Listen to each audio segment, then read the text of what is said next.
tutaramenya ikintu na kimwe kuri Yesu, hari ikintu cyari mu mitima yacu twaramukunda. Kumukorera n'umuriro kandi atabintu byinshi cyane uramenya kuri Bibiri ivyo ivyita urukundo. Imana utiyumvira igihembo na kimwe, utiyumvira merci y'umuntu n'umwe. Ikibazo si n'abantu, ikibazo ni wewe nyene. Hinduka wewe nyene hejuru ubikemura indani. Urabiza ati uyu muzi nawe uranduye, igiti ntikizosubira kunana. Ubwira uza aho nyene wumvise Imana.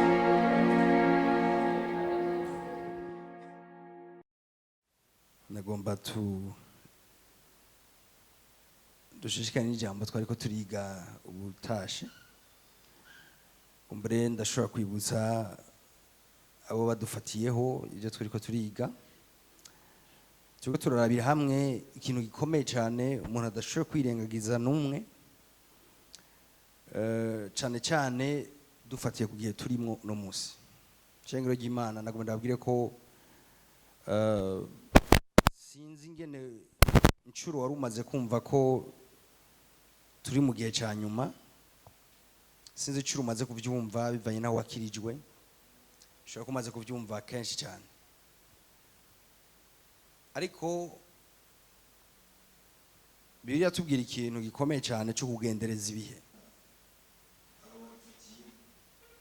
Yatubwira ikintu gikomeye cyane cyo kwigira ku bihe no kugendereza ku bihe, kandi ijambo ry'Imana yatubwira n'ibimenyetso bizokwerekana ko uyu munsi uri kuratwegereza cyane gusumba igihe twizereye. Alors, nimba muri abantu bakurikirana actualité, mukaraba isi yavuye irikira aho igeze no munsi naho irikiraja, biraboneka neza yuko hano ku isi dushaka kutamara igihe kirekire nk'uko bamwe yavyibaza. Amen. La singome mvuge bimwe nakura numva ngo Yesu araje. La ngome mvuge ivy'ubunyene, ivy'iki gihe nyene. Aha mvuze ivy'iki gihe nyene. Sinzi muvuga butumwa mwahuye n'ibyo yakubwiye paraporo kugaruka kwa Yesu Kristo. Mugana ndakubwire ko ibihe ubwavyo uno munsi ni message itubwira ko Yesu ari ku rugi, ari karagaruka. Amen. Dimashi twari tuvuga ati kimwe mu bizogaragaza ukugaruka k'umwami wacu Yesu Kristo, ukureka Imana kuzobanza kuba mwisi. Cette fois-ci si vy'umuntu gusa yishakiye, mugabo ni inzego n'intwaro ziturongoye uno munsi. Mana shimwe hayi wacu ko iryo tegeko itarafatwa, mugabo turashaka gutaba epargne natwe yebe uko ni systeme y'isi ni irikira twari bibi. Imana shimwe cyane. Kindi kintu cyankoze ku mutima gikomeye cyane muri iryo tegeko, bavuga bati ntihagire umuntu asubira kubwira abantu ibijyanye no kuzorangira ku isi n'ibijyanye no kugaruka kwa Yesu Kristo. Ni ibintu byo gutera ubwoba abantu. Gira abantu ubutumwa bw'amahoro, gira abantu ubumwe, gira abantu ibintu nyene bifasha abantu kubana neza, byubahiriza imico y'igihugu. Ushobora gusoma iryo tegeko gutya ukirenganira, mugabo umuntu abwiye abantu ngo musuye kubabwira ukugaruka kwa Yesu Kristo. Iryo tegeko rigashirwa inyuma ubushobozi k'umuntu wese ahagurutse gusubira kuvuga ibijyanye no kurangiza cyangwa no kugaruka kwa Yesu Kristo cyangwa n'iherezo ry'isi, ati uwo muntu afatwe n'ibihano biri inyuma yavyo.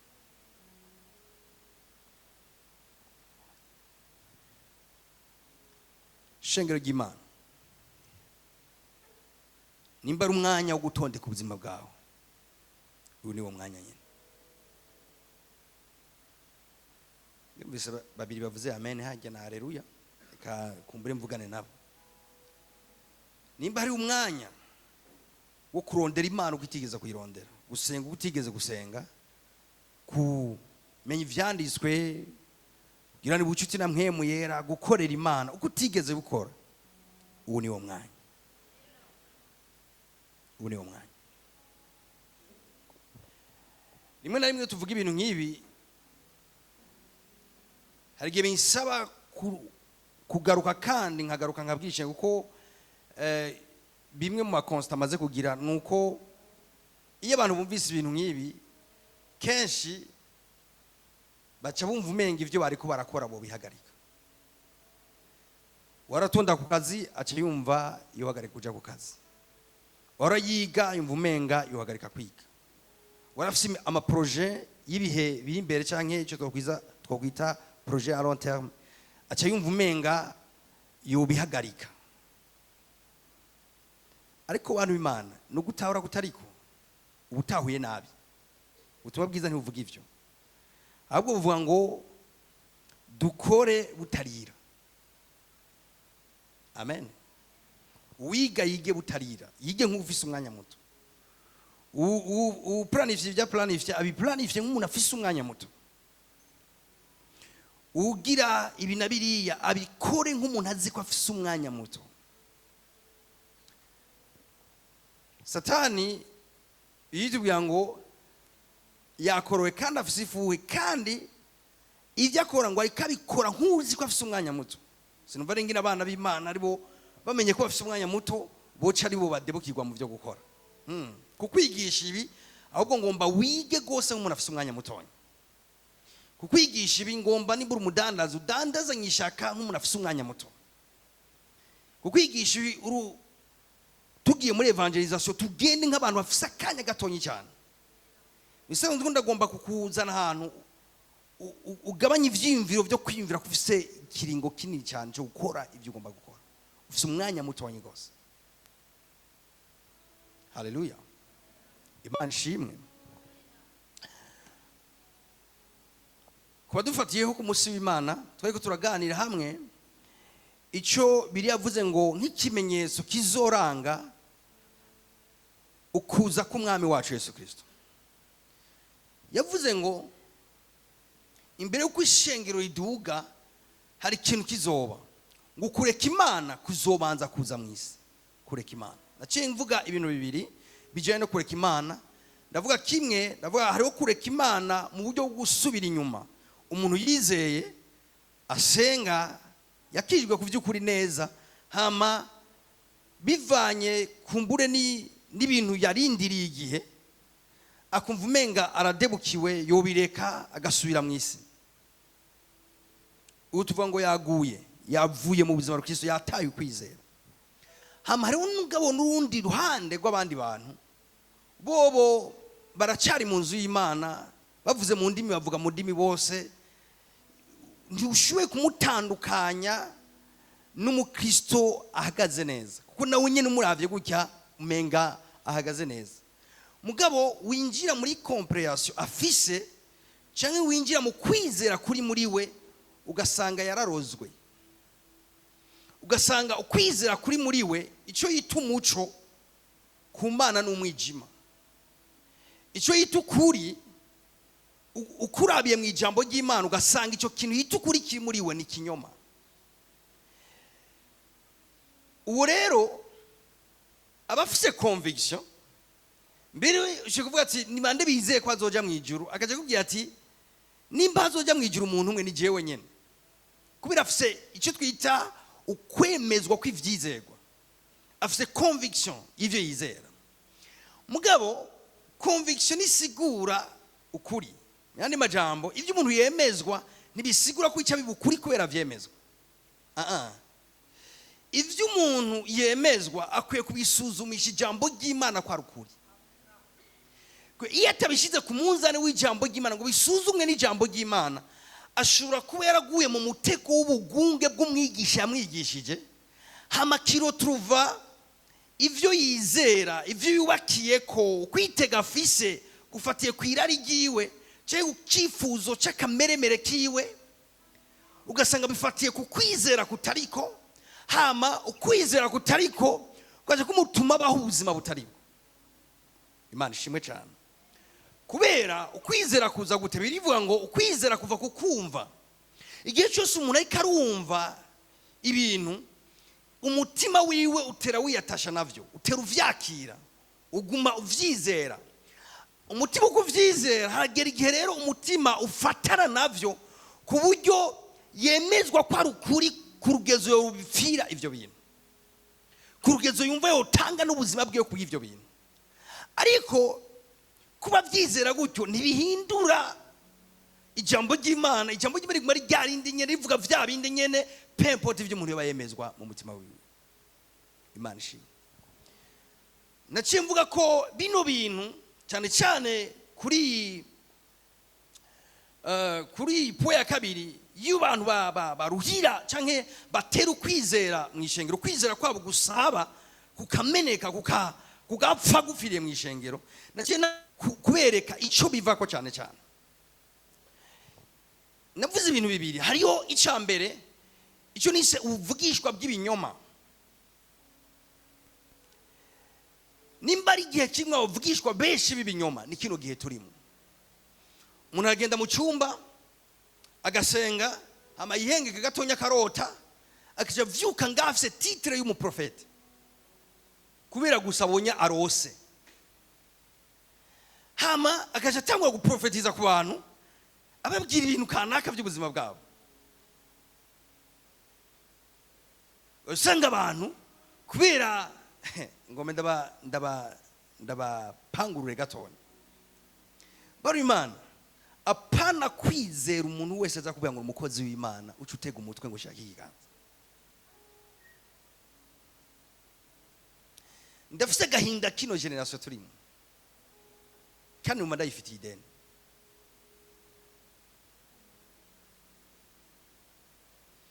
Ikisigihe umuntu wese akubwiye ngo ndakwigisha ijambo ry'Imana uca ubanza ugata ibyo wakiriye byose hamukaca umwumviza nk'atana kimuzi. Ngaki nigihe utegeza kuba umuntu yuzuye nawe we ijambo ry'Imana, hama ivyo uri kuriga ukabisuzumisha ivyo usanzwe uzi canke ivyo wasoye mu ijambo ry'Imana, sino kuzimira biri hafi yawe. Munyemeye ndabafasha. Praise God. None babavugishwa n'Imana cyangwa babigisha binyuma bavuka gute? Naratanze ingene bavuka. Ingene bavuka mu buryo butatu bukomeye. Uburyo bwa mbere nabo birivuga ngo Imana yabo ninda. Imana yabo ninda. Twese tugatinda. Alors bavuze ngo Imana yabo ninda, ntibavuze ngo bizeri yinda. Bavuze ngo icyabahagurukije gukorera Imana ninda yabo. Mwiyani majambo yari yicaye akubishwe n'inzara, hama umuhamagaro uvyagwa n'iyo nzara yiwe, hama aratangura indani muri we afise imipango ingene yo kwiba abantu yita abakristo biwe. Dimanche mejeje kwigisha umwana w'umukobwa umwe asanga ngaha arambwira ati pastor, biratangaje ibintu ko yigisha bifatanye n'ibintu vyambaye ko ati bere vyambaye ko mu gatondo nkiza ntihaba kubaye kibiki. Arambwira ati pastor, ati jewe hari umuntu yitwa umuvugishwa n'Imana angize ko imisi anyandikira tuvugana, anyandikira amama prophecy ambwira ibintu bitandukanye. Ari Imana umuntu akubwiye ngo mu muryango wanyu hariyo akaronda. Iyo si prophecy, niyihe imiryango itari mwe akaronda? Ngweruka kudandaza ugahomba, ninde muntu yadandaje akareka guhomba? Aramucanira mu bintu nk'ivyo novuga biri general. Umuntu wese ashoboye guca muri ivyo ngo afise intuntu mu mutima. Urazi intuntu abarundi bagenda, oya iyo ni prophecy. Nkunda kubona ufise intuntu mu mutima. Aho nyina nabikiranye intuntu ngaha turi imbere y'Imana. Harazi ngo ngumva ngo nakonye ufise intuntu wiraburaniwe n'ibindi vyinshi. Ati umuntu rero atigishwe ibindi ngo ndakubwira aje tangura kujumira, yambonye muntu w'Imana wambonye. Tinakubonye gose.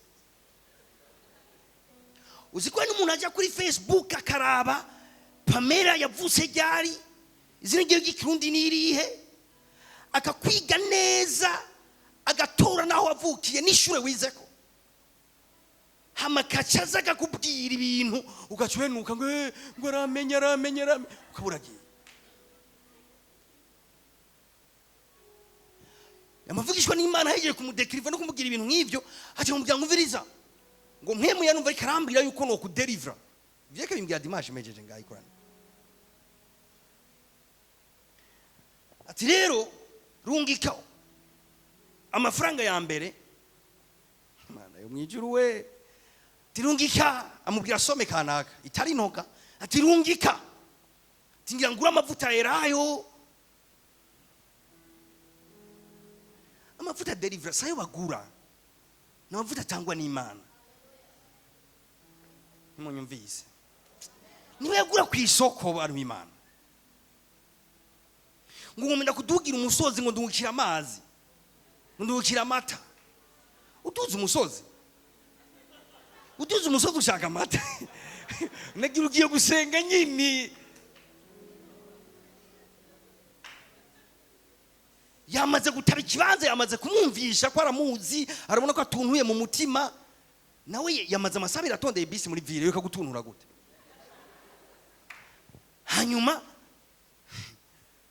ngumviriza ngo akira ari mikashe yanje unyarutse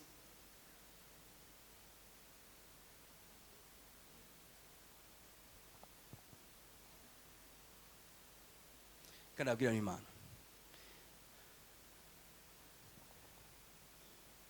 ye turimo mu citondere cyane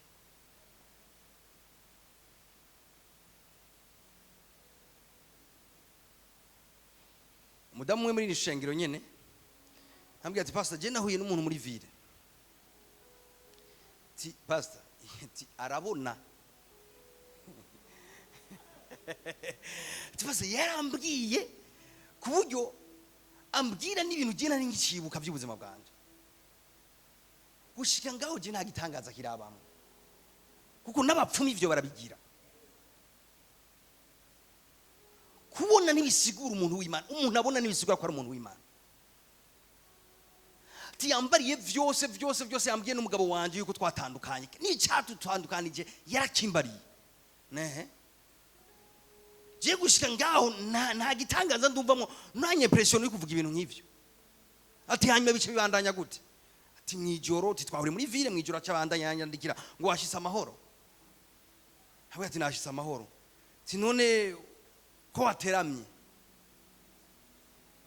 shimye kwanza kubabwiza ntaye ubwira mwumva ibyo ndiko ndavuga ko atari binyoma tune ko wateramye amajambo maremare acha kumbwira ngo none ngo urashobora kwifotora ngo hamba kandukira ifoto araryamye ati foto none kare ntiwambonye ndi wa undi nyene otayo yamanura agashuka gatonye hamuce wifotora ndukira ifoto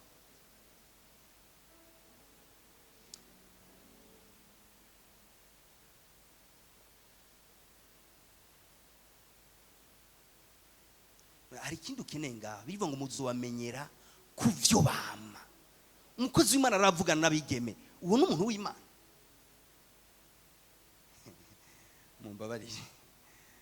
mumbabarire praise God ijoro gucya saa 8 ndungikira ifoto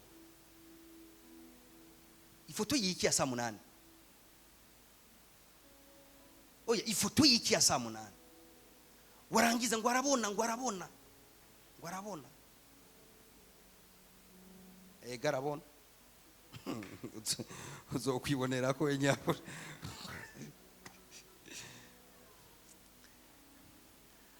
asinirengagije abantu bahemukiwe n'abantu bita abantu b'Imana babasambanirije mu biro byabo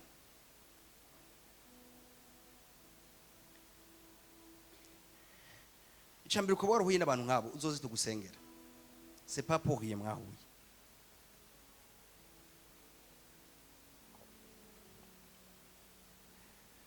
naho bamwe nako ndavuga bamwe bahagurukijwe n'inda n'umugwi wa mbere uzobamenyera kuki nabasuma ico barondera ni binure vy'intama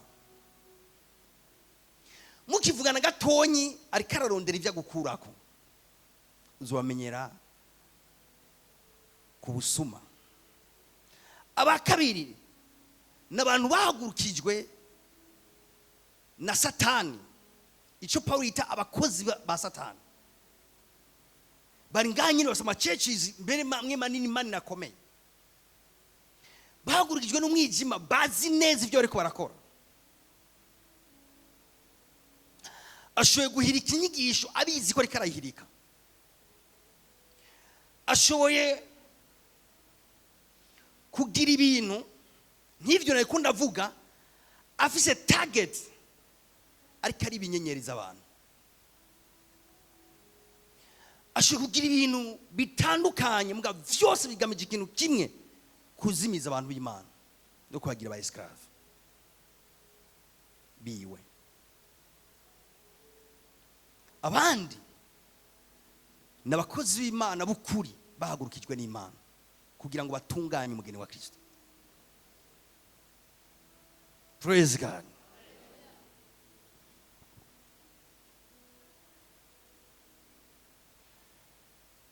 Abo nabo uzobamenyera ku kintu kimwe, intahe y'ubuzima bwawe.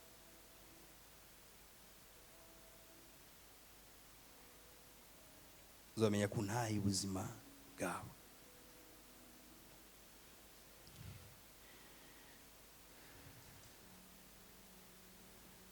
Juste kubasubiramo ibyo twize, reka tugende ku kigwa cyacu cy'uno munsi. Tujane muri Matayo igice cya 25.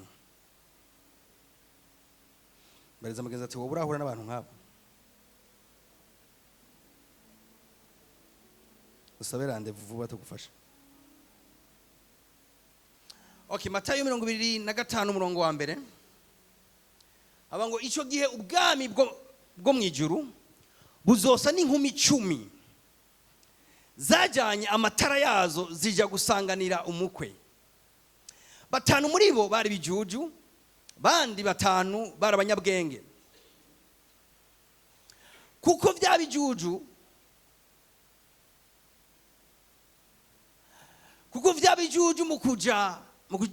mu kujana amatara yavyo bitajananye n'amavuta. Ariko abanyabwenge bo bajananye n'amavuta mu macupa yabo hamwe n'amatara yabo. Umukwe agitebaganye bose barahunyiza barasinzira. Mu gicugu humvikana urwamo ngo nguyu umukwe nimusohoke mu musanganire. Buno za nkumi zose zirazanzamuka zitunganya amatara yazo. Vya bijuju bibwira abanyabwenge biti nimuduhe se ku mavuta yanyu kuko amatara yacu ariko arazima. Ariko abanyabwenge barabishura bati kumbure niyo dukwira twese, ivyiza nimuje kubadandaza mwigurire. Bakigiye kugura, umukwe arashika, abiteguye binjirana nawe mu bukwe. Urugi rurakingwa. Mu nyuma za nkumi zindi nazo ziraza ziti mufasoni nutwugururire. Nawe arabishura ati ndabwire ukuri simbazi. Nuko mviriza ijambo ryo guhereza ko muri inkuru, nuko mwame mugavye kuko mutazi umunsi canke isaha. Niganza mugeze mu byati nuko wamugavye. Na Yesu ibintu vyinshi yigisha mu migani muga ifisi cisobanura. Uyu numugani ngereranyo w'ubwami bw'Imana. Numugani n'ingereranyo ufisi cisigura cyane cyane kubijye no kugaruka k'umwami wacu Yesu Kristo n'ishengero. Nico gituma nagomba mvuge ku by'ukuri kuri uyu mugani. Umwanya ngiye kumana ndaza kuvuga cyane kuri uno mugani kuko uno mugani urakomeye gose. Urakomeye kujanye natwe nk'ishengero. Harimo rero amajambo 3 akomeye yavugwa muri uyu mugani. Ijambo rya mbere inkumi. Iri jambo inkumi kugira ngo murisobanukirwe neza icyo bariko baravuga, nampe abikora into ha kabiri igice cya 11 mu murongo wa 2. Mbafuhira ifuhe ryo kubw'Imana kuko nabahaye umugabo umwe niwe Kristo ngo ndabamushingire mumeze nk'inkumi itunganye. Twese tugati inkumi itunganye. Alors iyo hagiye bavuze ngo umugabo bari kubavuga Kristo. Mugayo bavuze ngo inkumi itunganye bari kubavuga ishengero.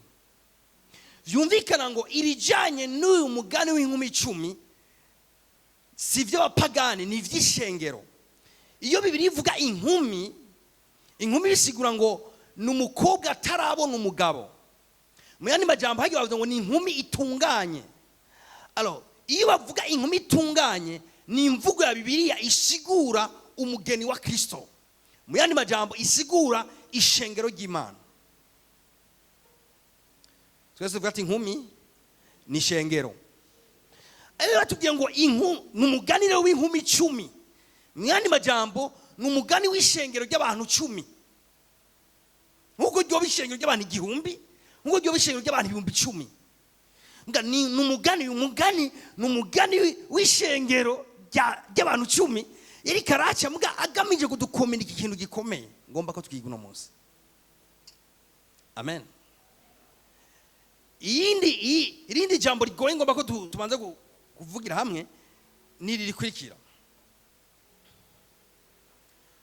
Ni jambo avuze ngo bose bari bafise amatara n'amavuta. Sio tuvuta amavuta. Alors amavuta iyi nayo ni imvugo ya Bibiliya isigura mpemu yera.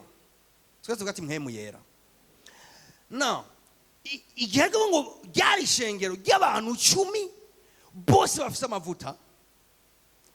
Vyumvikana ngo iri shengero ryari ishengero ubwa mbere bari abantu bavuze ubwa kabiri kuno ushiye ku mugeni wa Kristo utavuze ubwa kabiri. Ica kabiri bari n'abantu bafise mpemu yera muri bo, kuko bivuga ngo bose bari bafise amavuta, bose uko ari 10 bose bari bafise amavuta. Mu yandi majambo mitima yabo bari bafise mpemu yera yari mu mitima yabo bose. Ano komanda babwira n'Imana waravuze ubwa kabiri, umuntu wese avuze ubwa kabiri mpemu yari mu mutima wiwe. Mu yandi majambo byati bari abana b'Imana bari mu nzu y'Imana, ariko icya kabiri bari bafise n'amavuta. Mu yandi majambo bari bafise mpemu yera mu bugingo bwabo. Irindi jambo rya gatatu rigoye ngomba ko turabira hamwe imbere ko ninjira ibyina inyigisho yanje ni jambo rya gatatu bavuze ngo umukwe, ngo bagisinziriye umukwe araza. Iri jambo umukwe risigura iki? Iri jambo umukwe naryo nirindi jambo naryo rikomeye cyane, mbwa ngomba ko dusobanukirwa tubanje gusoma Luka 5:34. Luka 5:34. Luka 5:34 avuga ngo Yesu arabaza ati mbega mwoshobora mute kugera abatowe ngo bisonzeshe bakiri kumwe n'umukwe? Imana shimwe cyane. Yesu avuze ngo mwibuke ngaho ibyo ariko biraba ariko babwira ngo abigishwa bariko bakundana, abigishwa ba Yesu ngo ntibisonzeshe. Yesu cyababwira ati igihe cyabo cyo kwisonzesha nikiragera kuko baracyari kumwe n'umukwe. None uyu mukwe avugwa ngaha ninde? Yesu niwe yari karivuga ati mpamvu atisonzesha ni kubera jewe nkiri kumwe nabo.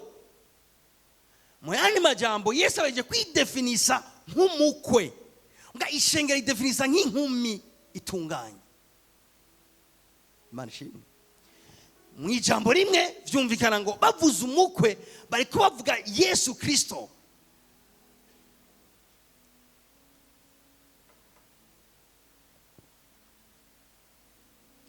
Yesu avuga ngo umukwe ni abakugwamo, ni yava muri bo bazoca bisonzesha. Yari kavuga ati ninaduga simbe nkigendana nabo bazoca batangura kwisonzesha. Umukwe imbere ko ninjira muri iki kigwa cyanje uno munsi nabanje kumva ko aya majambo atatu wo yasobanukirwa. Ijambo rya mbere inkumi isigura ishengero, ijya kabiri amavuta asigura mpemu yera, ijya gatatu umukwe isigura Yesu Kristo. Amen. Okay, dusubire rero mu gisoma cyacu. Icyo gihe ubwami bwo mu ijuru buzosa nk'inkumi 10 zajanye amatara yazo zijya gusanganira umukwe. 5 muri bo bari bijuju kandi abandi 5 bari abanyabwenge. Hakindi kintu ngomba gutahura. Haleluya. Izi nkumi uko ari 10 n'amajambo ishengero ry'abantu 10 bose ari ibintu ari ama information bari basangiye. Information ya mbere bari bazi yuko ari nkumi, yani majambo bari bazi ko batorewe ubukwe. sinjya kwihuta mu kwigisha kuko ndagomba kubaha vraiment ugutahura. Habwiye ngo bose bari ngaho barindiriye kumukwaza. Mu yandi majambo bose bari batore ubwo bukwe kandi bari barindiriye kumukwaza kugira binjire muri ubwo bukwe. Vyumvikana ngo muri abacumi bose nta numwe Imana yari yageneye yuko atazota ubukwe bw'umwagazi. Bose mu vyimviro vy'Imana no mu mitima yabo bari babizi yuko bagenewe gutaha ubukwe bw'umwagazi w'Imana nzima. Ayo mainformation bari bayasangiye. Ikindi kintu cya kabiri basangiye, bose uko ari 10 bari bafise amavuta. Yani majambo bose uko ari 10 bari bafise mpemu yera. Nga ico bari batandukaniyeko ni quantité y'amavuta bari bafise. Imana shimwe. Bose bari bafise amavuta, birivuga ngo bose bari ngaho bari bafise amavuta. Mga amavuta ya bamwe yari amavuta ashira vuba. Amavuta ya bamwe yari amavuta akwiye batagira reserve. Mga abandi abo biriya yita abanyabwenge, suko bari bafise amavuta abandi badafise, suko bari bafise ama information abandi badafise. Abo biriya yita abanyabwenge nuko bari bafise quantité nini y'amavuta. Amen. Abo rero bita ngo nabanyabwenge, cyabagize abanyabwenge bose bari abana b'Imana, bose bari cyari shengero, bose bari biteze umukwe. Nga ishabagize bamwe ibijuju, ikindi kibigira abandi abanyabwenge ni kesho y'amavuta bari bafise. Muri ko murantahura, muri ko muranyumva, nimba muri ko muranyumva mugire gutya. Praise God. Twese tugata amavuta.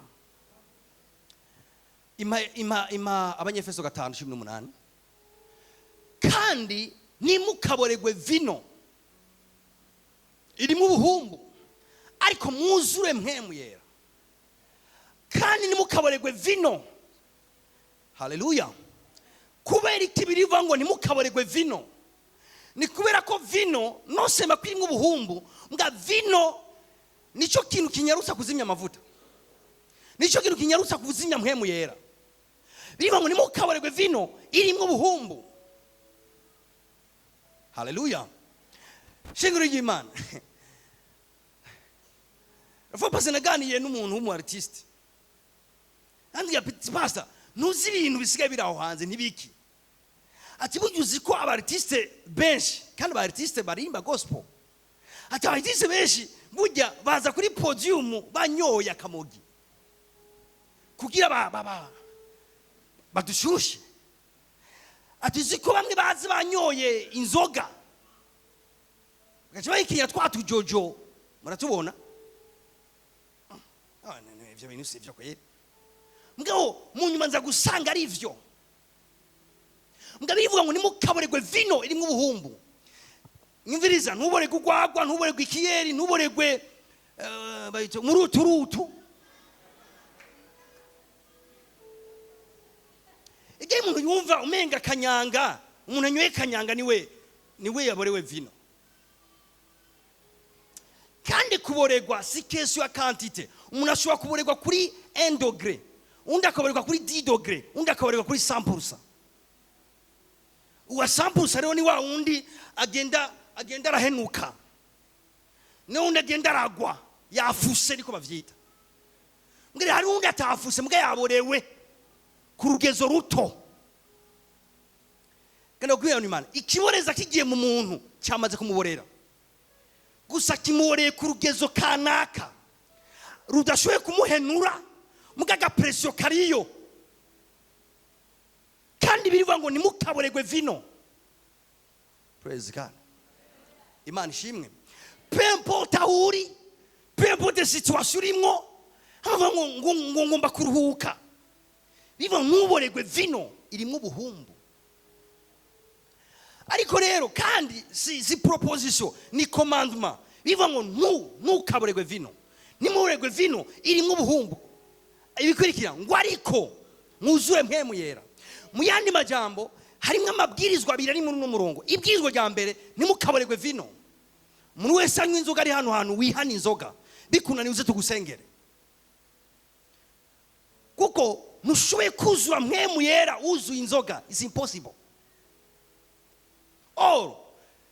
Kondisiyo kugira ngo umukwe niyaza umwumve kandi umusanganire, ifu yuko uba ufise amatara, uba ufise amavuta. Praise God. Alors biva ngo nimukabarirwe vino irimo ubuhumbu. Haleluya. Kimwe mu bintu Imana yabuze abantu bitwa abanaziri, yababuza, yavuga ngo ntihagire ikiboreza kizogera ku munwa wanyu. Kubera iki? Ngo kubera mpwemu yera ari ku buzima bwabo. Kubera iki yabuze ikiboreza? Ni kubera ikiboreza kica cica mpwemu. Ega n'ibintu bibiri, mpwemu yera araboreza n'ikiboreza kikaboreza. Ega nabivuga ndukuntu mpwemu yera aza kukuganza, nga n'inzoga iza kukuganza. Alo ntawu kwikira abami babiri, ntawu nuganzwa n'abami babiri. Imana ishimwe. Okay, mu buhumbu ariko mwuzure, twazuba ati mwuzure mpwemu. Kubera iki Paulo karensista kwishengera ati mwuzure mpwemu yera? Ni kubera umukiza adafite amavuta ntazobona umwami. Umukiza mpwemu yera yazimye muri we ntazobona umwami. Amubwira ati ibiboreza bizozimya mpwemu yera, tarika ahubwo mwuzure mpwemu. Nyongera umurongo ukurikira. Mwuzure mpwemu, mubwirane zaburi n'indirimbo n'amatazeno y'ivya mpwemu, muririmba mucurarangira umwami wacu mu mitima yanyu. Haleluya. Gati nduzura mpwemu yera. Nibikizimya mpwemu yera, mpava mvuga ibintu vyatsa mpwemu yera, nibikizimya mpwemu yera. Icambere yakitubwiye ni inzoga n'akaboregwe. Ntushoboye kugumana ubucuti n'Imana ufitanye ubucuti n'inzoga. It's impossible. Amen. Icyaha kitihanywe,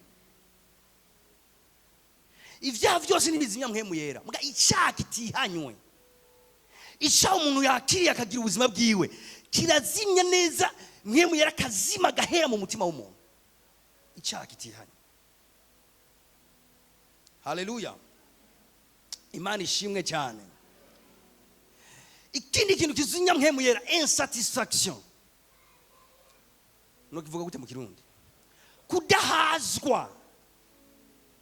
Bwana, ni kintu kibi cyane kuba umukristo adahagijwe na Yesu mu buzima bwiwe. Ni kintu kibi cyane kuba umukristo atari epanwe, mpwemu yera adahagije. Ni kintu kibi gose. Bwana, umuntu adahagijwe n'agakiza nta kindi kintu nakime kiyari cyo muhaza. Ashobora kwimvira ati noronka amafaranga nohaga ntibikunda. Ashobora kwimvira ati noronka umugore nohaga ntibikunda. Ashobora kwimvira ati noronka abana nohaga ntibikunda. Umutima w'umuntu wagenewe guhazwa n'Imana. Mbere iyo umuntu yigishijwe nabi, umutima we wakumatanya n'ibintu, yama yisanga igihe cyose agenda no kudahazwa. Ashobora kuba umunyacyubahiro ku rugezo kwa naka, mugakaja agenda nirari girindi cyubahiro cyo hejuru. Ashobora kuba umutunzi ku rugezo kanaka, afite ibyo atunze, mugakagenda nirari ry'ibindi bintu. Ndatandukanye irari no kwizera cyangwa no kwizera gutera imbere. Haleluya. Imana ishimwe. Gutera imbere si bibi. Mbere Yohana we yasengeye gaye mubwira ngo ndagusengera ngo prospere mu mpande zose. Amen. Mugabo ikibi kugira ihamuka ry'ibintu, irari ry'ibintu. Utipasa nzotahura gute umuntu afite irari, nzotahura gute umuntu atari satisfait, agumana imyidogo, aguma yidodomba, yumvise umuntu yahezagiwe, yumvise umuntu yagiriwe neza n'Imana, yumvise ibintu kanaka biriko biraba ku bandi, agumana imyidogo mu mutima wiwe. Ivyo rero bizimya mpwemu yera. Umuntu yariko aridoga ntashoboye gusenga. Imana ishimwe cyane. Haleluya. Ushoboye kuba utararongora mbwa iyo sisije yo kwidoga. Ushoboye kuba udafite akazi mbwa iyo sisije yo kwidoga. Biya nivuga ngo ivyo mugomba mu vyidogera Imana. Ivuga ngo ivyo mugomba bimenyeshwe Imana. Nga kwidodomba ni sinye ya insatisfaction mu mutima, kutabumbwa no kudahazwa. Amen. Uziko umuntu ashoboye kuba mu nzu y'icyumba kimwe akagira amahoro gusumba umuntu ari mu nzu y'ivyumba 10. Kubera iki? Yatawe ibanga ryo kubumbwa na Kristo. uzi ko umuntu ashoboye kugendera kuri jewe kuki undi akaba se V8 ntibahazwe kumwe kandi bose ari abana b'Imana. Kubera iki? Inyigisho iri muri we yamuzanye ahantu adashobora kuba satisfait. Afise ibintu, afise ihamuka ry'ibintu, yokora ibintu byose bishoboka kugira ngo ashire abandi hasi we aduge hejuru. Imana ishimwe cyane. Haleluya, haleluya. Nasanze kutabumbwa cye kudahazwa nibifata n'ivyo umuntu afise cyangwa adafise. Bifata ni spirit, ni mpemu. Ni mpemu ifata umuntu. Urabona nk'ubu uyu pianiste ko karavuza piano, akumva n'ubunyira ari karavuza piano, yumva umenga akiri undi muntu avuza piano nkawe, umva umenga ari muri competition n'abandi. Imana ishimwe cyane. Haleluya, haleluya. Reka ndaguca intege. Urashobora kutazokwigera uba umutunzi gusumba abandi batunzi bose. Mbwa ikintu kizokunezereza ni igihe uzokwemera ukajyana n'Imana urugendo rwawe ukanezererwa ingene muri kumarajyana n'Imana. Nuwava ukompeta n'umuntu umwe hano hantu uzoruha. Hari umuntu asengera rero muri iyo mpemu, hagasenga Imana mbwa njyani muri we apanze nabi, ariko yimvira nabi. Imana ishimwe cyane. Abantu beko baranyumva bavuga amen nini. Ikindi kintu kizinya mpemu yera n'abantu bakunda kugendera mu rusaku. Twese tuvuga turusaku, twese tuvuga turusaku. Nshuti yanjye, ukabura umuntu ufite amajambo menshi ku bantu n'amahistwari y'abantu kumuvuga ahantu hose, biragoye kuba umuntu yuzuye mpemu yera kandi mpemu yaguma ari alive muri wewe uri umuntu wuzuye isaku. Wigiri radio wongere wigiri mu journaliste amemta ibintu vyose agomba kwivugira rimwe. Oh my goodness, haleluya. Nyiganza mugeza mu bwati igisha kanwa kawe guhora no kuvuga ibikenewe. Uri umuntu ameze gutyo ndiko ndavuga uzi urusaku, biragoye kuguma wuzuye mpemu yera, kuguma nibazo by'abantu benshi, kuguma n'ingone z'abantu benshi. Uratebuka sheka ahantu ukagira conclusion ati nta muntu akizwa, vraiment ndabibonye nta muntu akizwa, ugacika intege gose. Kubera iki? Wuzuye amakuru mabi y'abantu. Haleluya. Bivuga ikubwira ikintu kimwe gusa ati wowe uhagaze wiyubare ntugwe point. Wewe wiyumvira kuhagaze, wewe wiyumvira kuri mwiza, wewe wiyumvira kusa neza, iyo barwa umusa neza, iyo barwa umuvuga neza, iyo barwa umugenda neza. Haleluya. Ngo nindi liste y'ibintu byinshi ntagomba kujyamo muri umwanya, mbwa kugira umwanya wanjye ndawucubire kandi mvuga ivyo ngomba kuvuga kuri kino gice. Tubandanye. Haleluya. Subiriza hariya muri Matthieu 25. Reka mbere ku murongo wa 6 mbere yo kwaza hava ngo mu gicugu humvikana ugwamo ngo nguyu mukwe nimusohoke mu musanganire. Buno mberiza buno za nkumi zose zirazanzamuka zitunganya amatara yazo. Vya bijuju mberiza, vya bijuju bibwira abanyabwenge. Nababwiye ibijuju nibihe, ibijuju nibihe n'abantu bari bafise amavuta make. Buno za nkumi zose zirazanzamuka zitunganya amatara yazo. Vya bijuju bibwira abanyabwenge biti nimuduhese ku mavuta yanyu. Haleluya. Ariko amatara yacu, ariko amatara yariko arazima 9. Ariko abanyabwenge barabishura. Ndagomba rero duhagarara nawe. Abanyabwenge barabishura bati kumbure niyo dukwira twese ivyiza. Mbiriza ivyiza rero ngomba guhagarara. Ivyiza ni muje kubadandaza mwigurire. Haleluya. Ikibazo bababwiye ngo ukeneye amavuta genda uyagure. Amavuta ni bayatanga, amavuta barayagura. Nyene babwiye ati hey, genda murondera ubaha ku buntu. Yabwiye ati genda kubadandaza mugure amavuta. Abadandaza ni bande? mbega amavuta agugwa iki? Ibyashiwe Yohana 3 tugende i Laodikiya 17 3:17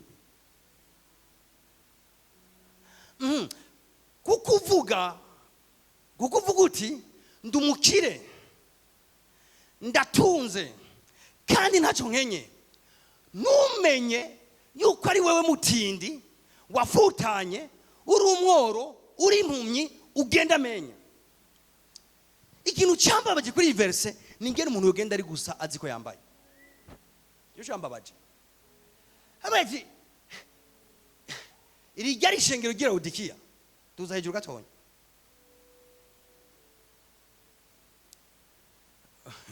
Subiza inyuma gato kuri 17. Okay, nuko rero kuko uraka 17. Kuko urakazuyazi udakonje kuko uvuga uti ndumukire ndatunze kandi ntacyo nkenye. Ikintu cyambabaje muno murongo n'umuntu azi ko atunze kandi ari umukene. Umukene atazi ko akenye. Yo cyambabaje muno murongo. Aho usubira ndavuga ati Imana, kandi umuntu ashobora kwibesha mu mutima. Imana ikamura ati wewe uvuga kuri umutunzi, ati umuntu umworo wa mbere abaho ni wewe. Ngo kandi ugenda uravuga ngo ntacyo nkenye, ngo ndatunze, nduzuye, ndahagijwe, meze neza, sana Kristo, byose birakwiye, biratunganye, nuzura. Ati numenye yuko ari wewe mutindi wafutanye. Uribaza umuntu gufutana ntamenye ko yafutanye. Eregibi Paulo yavyandikiye ishengero rifutanye ritazi ko rifutanye, rigenda gusa ritazi ko riri gusa, aboro batazi ko ari aboro, aba ngo uri umworo, uri impumyi zitazi ko ari impumyi. Ati ugenda amenya, kugenda amenya muri ibyo ari byo, kugenda amenya no kugenda utambaye, genda uri gusa. Ati ugenda amenya 18, ndakugira inama, ndashaka rero munyumviriza gira gutya. Avuze ngo ndakugira inama ungure kwizahabu yuko iki yakuwe kwinkamba n'umuriro, ubone kuba umutunzi, ungure ko n'impuzu zera ubone kwambara, isoni z'ubwambure bwawe ntizigaragare, kandi ungure ko n'umuti wo gusiga ku maso ubone umuga. Haleluya. Umviza Yesu yavuze ngo uze ndaguhe, yavuze ngo uze ungureko. Muriko muranyumva? Ntiyavuze ngo ndaguhe, yavuze ati nije mudandaza, ingo ungureko. Ndabwiye ko ibintu byose mu bwami bw'Imana ntitubironka ku buntu. Hari ibyo twawe ku buntu, hari n'ibyo tugura. Zijya nkumi 10 imbere ko mbandanya ngaha, hari amavuta babahaye ku buntu. Bose bari bafite amavuta, batanga urugendo bafite amavuta. Mugabo hageze mu nzira ni arakamahama ni bababwira ngo ingo dusuye tubahe, ati genda kubaguzi kubadandaza mugure. Amen. Bwana Imana waki Yesu Kristo mwemu yaraza muri wewe aza ku buntu. Muga kubandanya wuzuye mwemu uragura. Ndaza kubabwira ikiguzi batanga. Mugabo kugira ngo ubandanye wuzuye mwemu amavuta gume yaka, itari gume yaka muri wewe, utegerezwa gushora, utegerezwa kugura, utegerezwa kugira ikintu utanze amavuta guma yaka muri wewe. Yesu naje avuga ati wewe wibwira kuri umutunzi, wibwira ko ibintu byinshi, atariko ndakugira inama ingo kuri jewe ungureko izahabu. Iyo bavuga izahabu, mwibuke Paulo ivyo yavuze hariya muri 2 Corinthiens 4. Naho nyene njana yo gatoyigira shire akantu ku murongo w'indwi. Ngo ariko dufise ubwo butunzi mu nzavya zibumba. Ijama bamwe inzavya zibumba ni kigiranyo c'imibiri yacu, ubu butunzi bavuga ngani kigiranyo camwemu yera. Usomye muri Igifaransa ngo dufise izo trésor mu nzavya zibumba. Haleluya. Haleluya. Vuga ati mfise ubwo butunzi mu nzabya zibumba. Sindiko ndavuga ati mfise ubwo butunzi mu mubiri wanje. Haleluya. Mfise ubwo butunzi mu nzabya zibumba. Ubu butunzi babo ngo uza kuri je ungure ku butunzi n'amavuta. Haleluya. Ni mpemu yera. Bari man iyo tujya ku isoko tugakomya n'Imana, hari ikintu twunguka, nituronka amafaranga, turonka indi dimension ya mpemu yera, turonka urundi rugezo rw'ubwiza, turonka indi dimension y'ubucuti n'Imana. Hari ikintu turonka. Yesu yavuze ngo ingo kuri jewe nije mudandaza wavyo. Mwana majya ngo mu bucuti nanje, muri ubwo bucuti nanje uraza kuronka ikintu. Haleluya. Majya bakobwa nabo bavuga ati mwemwe amavuta yanyu yaheze. Ibyo ku buntu nibishoboka cya kubadandaza. Mutange ikiguzi. Umudandaza natanga ikintu ku buntu. Avuga ati uje kumudandaza uratanga amafaranga hamukaronka. Myani majambo sa amafaranga gusa, uratanga ikiguzi. Amen.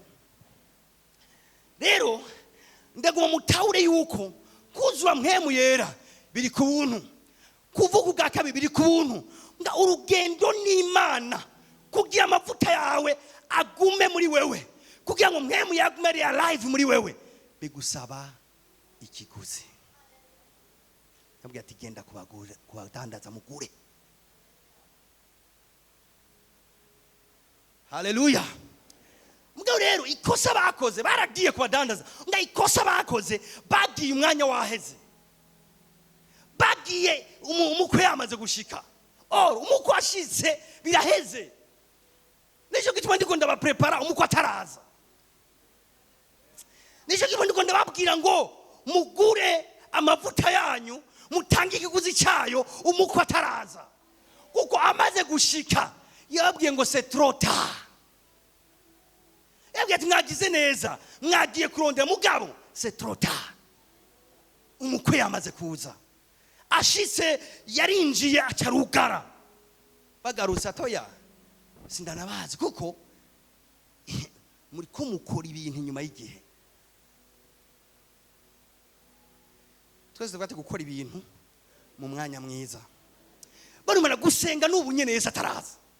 Kwera n'ubunye neza ataraza. Gukorera Imana n'ubunye neza ataraza. Ivyo bintu byose wimvira vy'Imana wogira kugira neza abantu n'ubunye neza ataraza. Amaze kuza nta gaciro bizoba bifise. Ikiguzi cyo gutanga ugitanga ubunye neza ataraza.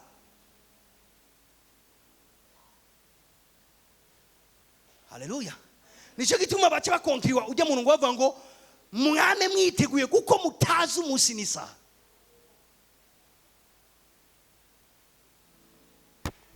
Mwene majambo isaha yose seruse ishobora kubiyo, umunsi wose uje ushobora kubuyo, ukwezi kose guseruse ushobora kubuko nyene. Kuko nituzi umunsi n'isaha. Narabonye umuntu yazanye yishurirwa mu minsi heze. Mbona avuga ngo ngumva ngo izere mwishashe ngo turisipoze kutamenya uno munsi. Ngo tuba turisipoze kutamenya uno munsi ngo tugendera mu muco. Yesu yavuze ati uwo munsi n'abamarika nta nuwo bazi. Tinibanga rya data wenyine. Amen. Amen. Ivyamwe bishasha biri ngaha mumbwira amen. Abazi uwo munsi muvya amen. Mutubarire rero. Mutubarire twitegure. Ndumvise bakenyi bawuzi. Byo vyoroshe. Unavuga ati yo tini kwa gatatu 15h. Ijuru ryobura baki. 15h. Twatuzi ko atabeshe. Idasanzwe vyoba. Kirite ngaha yanye.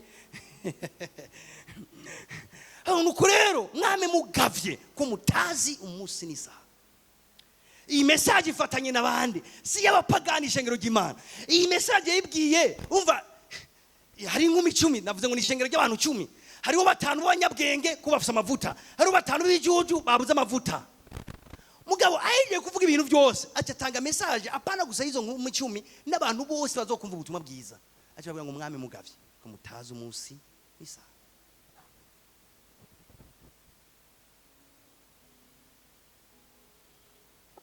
Haleluya, haleluya. Bivuze ngo mwami. Okay, ndagomba unsubize hariya mu byahishwe Yohana gatonya kamwe 3:17. Subizayo gatonya. Kuko uvuga uti ndumukire ndatunze kandi ntacyo nkenye, ntumenye yuko ari wewe mutitanye, uri umworo, uri impumyi, ugenda amenya. Duza.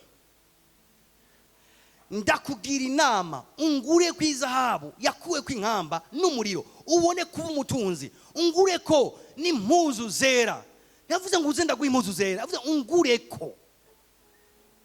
Yavuze ngo uze ndaguhe ubutunzi. Yavuze uze ungure ko ubutunzi. Haleluya. Uzungure ko impuzu zera. Ungure ko n'umuti wo gusiga ku maso ubone guhumuka. Twese bati uzungure ko. Shengero ry'Imana nakomenda babwire ikintu gikomeye cyane. Iki kintu gikomeye ngo bakubabwira niki? Ibi bintu urabona yavese twasoma muri mu Banyefeso 5:18 avuga ngo nimukabarirwe vino irimwe ubuhumbu ariko mwuzure continuellement. Mwuzure mwemu yera igihe cyose. Amen. Mwuzure mwemu yera igihe cyose.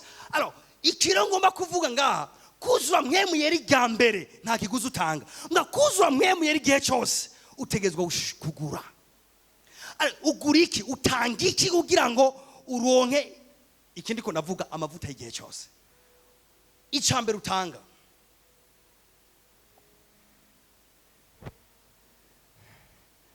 haleluya. Munjenere mu Tesalonike ba mbere igice cya 5 ndangirize ngaho. Vuge ngaho ndahatebe gatonya. 10:18 era kuri 17. Musenge ubudasiba. Iki ni ikiguzi cya mbere. Gusenga dimanche si ikiguzi, biroroshe. Gusenga mercredi biroroshe. Mbwa ikigoye ni gusenga ubudasiba. Amen. Reka ndababwire Imana. Kuko twese dukoranye turasenga. Mugabo icyo Paulo yavuze ngo batange nk'ikiguzi kugira mwemu yera ntazime. Banza mu verse yose kugira ngo babone ibyo niko navuga. Nduza gatonya. Ava umunezerwe imisi yose, musenga ubudasiba, mwame mukenguruka muri byose, kuko icyo ari cy'Imana ibagomba ko muri Kristo Yesu nimukazimye mwemu. Shaka muraba akajambo ka 19. Nimukagira iki? Nimukagira iki? Nimukagira iki? Nimukagira iki? Iyo abantu bavuga kuzimya mwemu yera, ari abantu biyumvira ibintu bitari byo. Umuntu agahaguruka agatera desordre mu rushengero. Akavuga ngo urumva ngo rara ngo Imana niko ivuze. Umuntu akaje mubwira ati stop. Nguranzimije mwemu. Uko siko bazimya mwemu yera. Aho bagabanije bazanye urutonde. Umva umuntu ariko arajagara mu rushengero hama bakamuhagarika ngo bazimije mwemu yera. Je ukazobigira nganzo guhagarika neza. Ufise ubuvugishwa uzubumbarire. Nyihere shaverse ngatwi bandanize.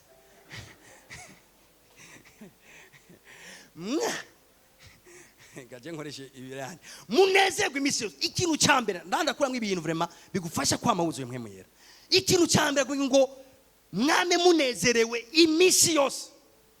Kunezerwa warose diplome biroroshe.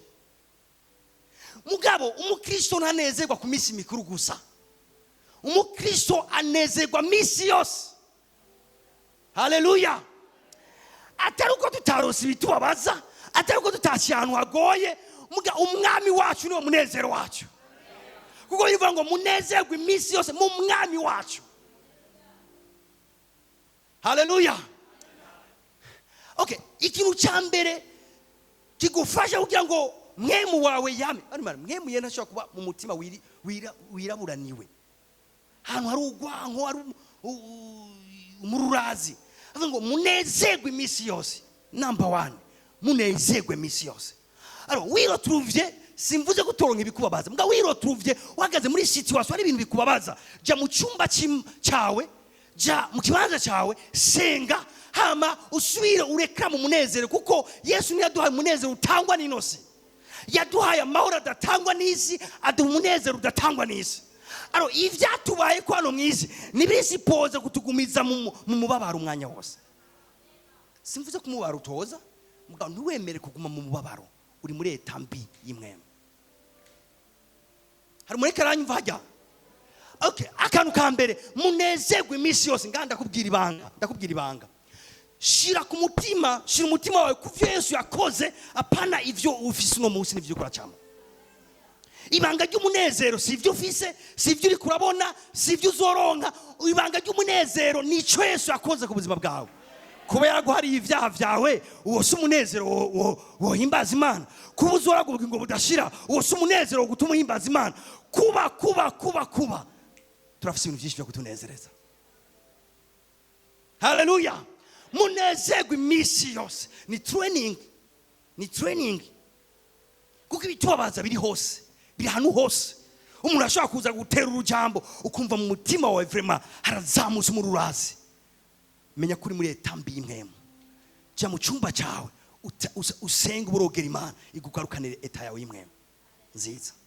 Munezerwe umwami wacu. Icya kabiri, so ndugirize, musenge ubudasiba. 2, musenge ubudasiba.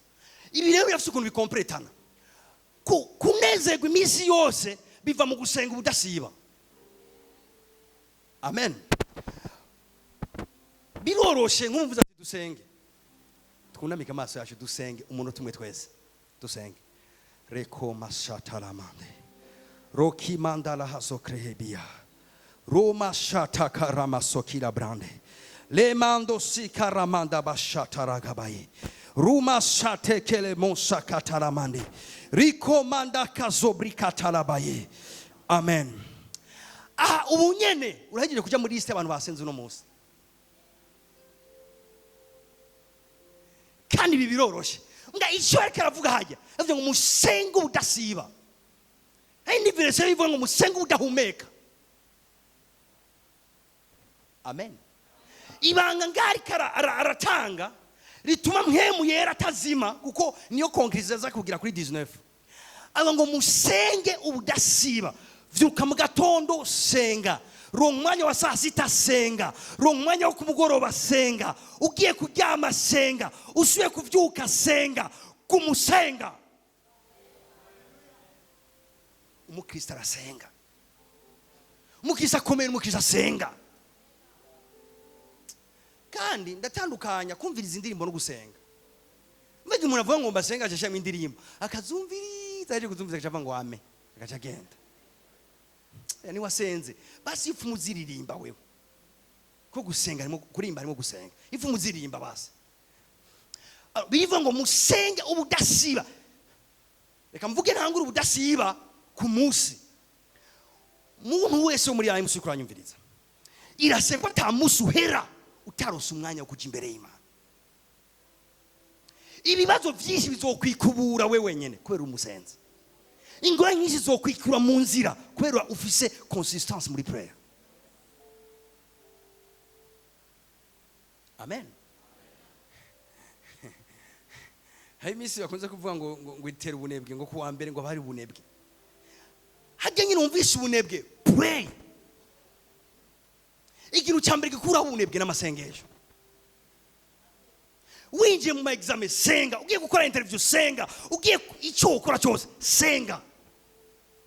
Biva ngo musenge ubudasiba. Amen. Namwe umukozi w'Imana yanjye yavuze ati jewe ibintu byose afise nabikuye mu masengesho. Shaka impuzu ndasenga, shaka akazi ndasenga, shaka ishengero ryako ndasenga, shaka ikoti ndasenga, shaka ikirato gishashe ndasenga, byose ndabisengera. Amen. Umuntu asenga abantu Imana abona ibintu byinshi byikora mu buzima bwiwe juste kubera yubatse system yo gusengera cyose. Alors reka nabwire rero kuri iki cyo gusenga ubudasiba bisaba discipline, birasaba indero, birasaba iki ego ikiguzi imbere yo kumvuga ikiguzi birasaba indero discipline umva vuze indero mugabo nibigwanamwe neza reka bivuge gutya biragusaba urutonde uri umuntu ajagaye ntushobora gusenga gutya hari umuntu ajagaye muri prayer ntigera ntaza amasaha yo gusenga ndakubaje ati wowe usenga ryari ukaba udafite amasaha yo gusenga nturi umusenzi shire microphone hasi shembandanye umuntu asenga arazi umwanya asengerabwo n'imisi asenga umuntu atazi hase ikibanza asengeramo n'umwanya asenga ingene ungana n'ahasengera uwo muntu asenga ari mu kajagari asengera mu kajagari umuntu akubwira ati jewe umwanya wanje wo gusenga ni 10:00 gushika 11:00 ni umwanya wo gusenga nabo munzi wabo barabizi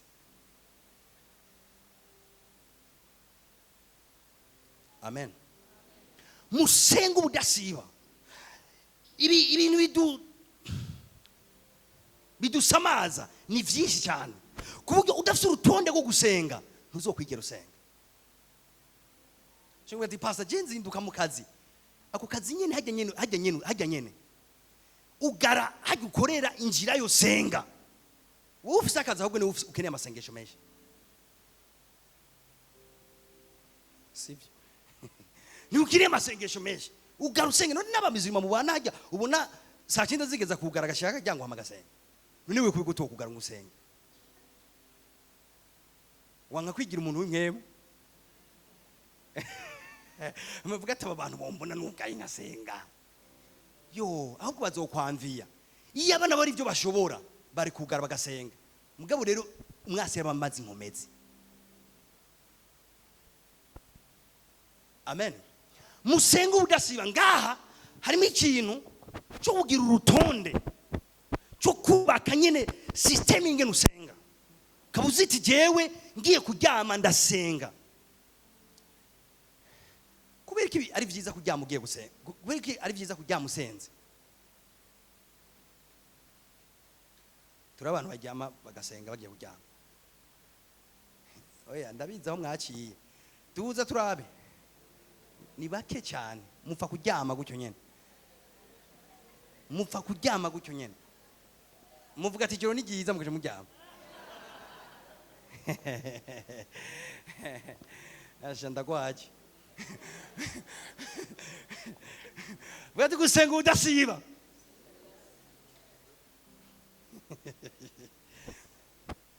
urashaka kuyazarda ukajya mu ijoro amasaha nka 8 arenga cyangwa 10 ukaryama no numva n'ubwoba ukaryama nyene benshi bakunze gusenga kubera batinya impemu mbi n'ibindi bintu bishobora kubatera mu ijoro navyo si bibi navyo birahari kuko Yesu yavuze ikintu gikomeye yavuze ngo umubivye umwe yabivye uburo hama mu ijoro haza umugizi wa nabi nawe abiba iki ugwafu kubera iki yaje mu ijoro ni ribi burya si giza cyane mu ijoro haba ibintu byinshi n'abasenga kubera ubwoba ndabankuragira namwe mu bandanye sinshaka gusa kumusenga kubera ubwoba uribaza kuryama ijoro ryose utumvise ikimana kubariye indwi gahera amezi agahera umwaka ugajyako amen watiza kuvyuka niyishurirwa ry'umunsi ukurikira bitarakunda mugabo muvyiteze mugabo ukabandanya muri prayer ukabyimana tubana ndagomba kunganiriza muri nojo reka nabwira Imana iravuga basha Imana iravuga frère franche Imana iravuga kandi yo kubwira na wewe peu importe spiritualité yawe Imana yo kubarira amen rero iyo umuntu aryamye mu kirere kibi narababwiye amen plus uwo mu kirere kitameze neza plus nkemu watira zitameze neza ngayo uryamye wasenze ikirere kimeze neza basi fu muryama witeguriye kugaruka k'umwami wacu Yesu Kristo ni munyumvise basi fu muryama witeguriye kugaruka k'umwami wacu Yesu Kristo uriyicaye uragize evaluation umunsi wose urabonye bitagenze neza urabisaba Imana imbabazi hamurasenze hamuriryamiye nta kana k'Imana oya umva nagume mbaze abasenga mu gicugu nabo nafise abasenga bagiye kuryama noronka bo mu gicugu kuva minwi kushika nka 5h turaba kumbe rero benshi basenga haleluya sinzi kubona ko bandi bagusize nka uka budafise umwanya ndahiga umwanya wiwe na wewe ugira ubucuti n'umwami nka wewe kubera iki yavuze ngo musenge ubudasiba icya mbere yavuze ngo munezerwe imisi yose icya kabiri musenge ubudasiba icya gatatu mwame mukenguruka muri vyose gukenguruka bisigura iki gushima okay ikintu rero ngomba ko mwakira hajya ni muri vyose oya gukenguruka muri bimwe nta numwe atabishoboye ivyo gukenguruka muri bimwe mana wampaye umwana Yesu mugabo akantu ngomba mvuge we gukenguruka yapfuye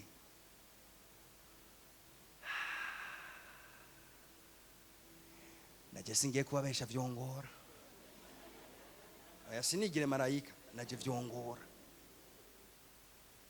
mugabo rero niki jambo ry'Imana ridusaba vyumvikana ngo urwo rugezo urashoboka okay mukenguruke muri vyose wahezagiwe utahezagiwe vyagenze neza bitagenze neza kubera ko Paulo karashaka ibi bintu mu ishengero y'Itesalonike ni kubera agamije akantu kuri 19 avuga ngo nimukazimye mwemu mwandi majambo gushima Imana muri vyose bituma mwemu yera aguma yaka muri wewe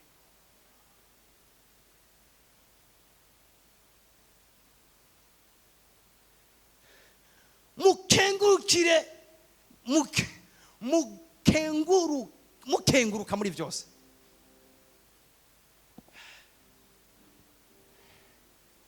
urazi wariye saa sita mana ndagushimiye ibifungwa uduhaye nyama isosi bugari mana urakoze biraryoshe n'uri wese bishobora ngo wari duharage utadukunda ari abandi babikunda je mugi bihage sindabikunda nivyo Jeffrey bihage sindabikunda ntuzonabinzi imana byo nzoke urabona uhagaze imbere y'ibiharage wewe washaka kugisosi mugabo ucibona ibiharage bivuga ngo mukengurukira Imana muri vyose agasiga hagaze ko ni ibintu bitari ko biranezereza mugabo Imana ikwiye gushima ibihe byose bariko barakuvuga icyoroshe no kwidodomba nawe ugafata iyindi televiziyo nawe ukabavuga muga nawe uciye imbere y'Imana ati Mana ndagushimiye ko waperumese ko ibintu biba izina ryawe rihabwa icubaro nazi umugambi wawe muri ibi bintu ndazi urahari hari muri ivyo aririmbye akantu avuga ngo iyo menya simba nararize hari ivyaturijije yari nyinshi y'amasengesho yacu ndabisaba umuntu yitreninze kuko Imana ayiducisha nitwavertisa nitubwiye ngo menda gucisha hazova mwibi eka yagucisha uko nyina atana kimuzi ikaciraba rero attitude yawe muri ivyo bintu hari gihe je murashika ahantu ngumva ndamaramaye ndi Mana vraiment nkumva ndamaramaye ngavuze Imana ko vraiment kubiki ni comporse gutya imbere y'iki kintu kubera iki ntari kuba umuhizi nkabwira Imana ati Mana ndagushimira ndi kundaca ngaha bizogenda neza mwaca mbura biragenze neza mbwa nidodomvye acha numva soye kwigishwa kajya kantu ngo mukenguruka muri vyose amen amen amen numvise inkuru imwe y'umugabo yagiye kuri aeroport ariko aragenda gutya asanga indege iramusize cyasubiye inyuma babaye ati Mana ungiriye ibiki vraiment Mana vraiment uramwe ibintu ngiriye pe ayo bantu rero amakuru yose bayataka Imana d'abord c'est vrai ari ibintu Imana igira mbwa ibi bitagize mbwa ibi vyovyo niyo yari yabigize hama uwo mugabo cyasubiye inyuma babaye umwe muto yuguriye radio acha yumva ya ndege yagomba agenderemo yaguye muri Hosea nta muntu n'umwe yari arimo yarokoze. Acara bivyasi timana mbabarire yo yopfuma isiga muga nkabaho. Mukengurukira Imana. Umugambi w'Imana urasumba ivyifuzo byacu. Umugambi w'Imana urasumba mvuge gute n'amatante n'ibintu dukumba ku Mana. Ni munini cyane. Kandi cyo nkundira Imana byose bikora mu rukundo. Hayi umufiansa si wewe kukurubatse. Umufiansa zakamuheba. Yo tasika duga agaheba gusenga twamwandika ati mwene data mushiki wacu gute kutakubona. Yarampevye. Ukamenga ni Yesu yamuhevye frère. Muga ugasanga Imana muri uko guguheba nyene ikurinze intambara yizi kutoshobora we. Mukengurukira Imana muri vyose. Imana iragusumba wewe kandi iragukunda cyane. Ati pasa none no muri nyende kunda cyamwe harimo urukundo rw'Imana. Hey, ntavyonze. Mugabo ihangano yakanya. Ashaka kuzosanga mu rukundo rw'Imana rukomeye cyane.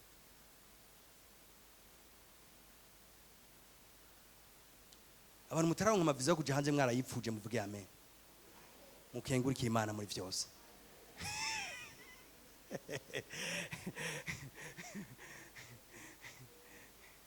Hari ibintu vy'Imana biba mu gihe gikwiye bikaryoha kubera biba mu gihe gikwiye. Hari n'ibindi bidakenewe muga dukeneye twebwe.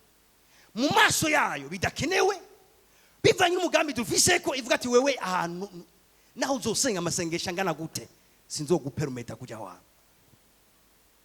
Muga vyose ikibigira mu rukundo rwayo no mu mugambi ufise ku buzima bwawe. Mukengurukira Imana.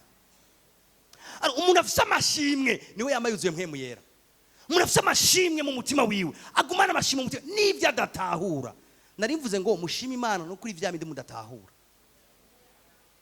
Muzotangazwa n'ingene mugwa muzuye mpemu yera. Bavuze ngo kuko icari c'Imana bagomba ko muri Kristo Yesu. Ico ni c'Imana bagomba ko muri Kristo Yesu. 19 achava ngo nimukazinya mpemu yera.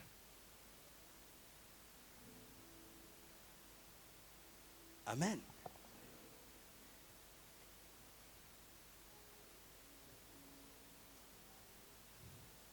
Ibyo ndiko ndavuga ko umuntu ashima Imana igihe cyose ni kiguzi. Ko umuntu anezerwa imisi yose ni kiguzi. Ko umuntu asenga udasiba ni kiguzi. Ni kiguzi gikomeye cyane. Mugabo nico kiguzi nyene bagura amavuta. Babwira ati nimugende kubadandaza mugure. Nico kiguzi nyene savuze ngo muze mungureko. Cyo kiguzi dutanga mu kugura. Darangije Yesu abahezagira.